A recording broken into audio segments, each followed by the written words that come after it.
Presented by DNS Entertainment.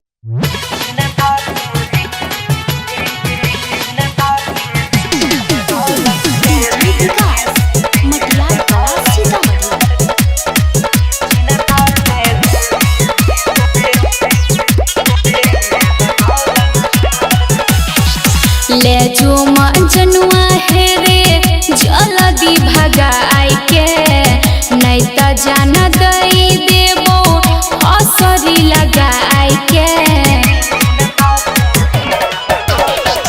ले जो मजनुआ है रे जल्दी भगाई के नहीं त जान दई देबो असरी लगाई के। घर में हमरा शादी के बात चलै छै,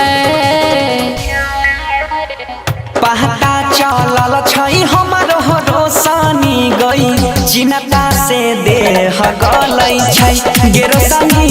पहता चलल छै हमर रोशनी गई चिन्ता से देह गलै छै।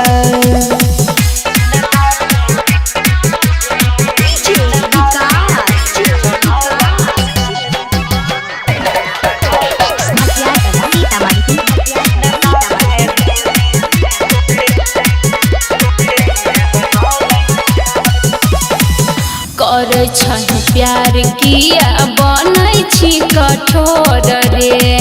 कइने रही वादा हम ही जइबो तोरा घर रे। चल गेलै हमर करे जहबा पछुरी गई बुझै नै छी दुख हमरा कोनो हम जबूरी गई। गाँव घर के लोगवा देखी देखी जलै छै,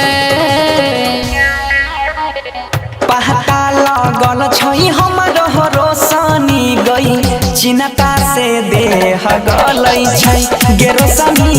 पहता चलल छै जब से हमर गई चिन्ता से देह गलै छै।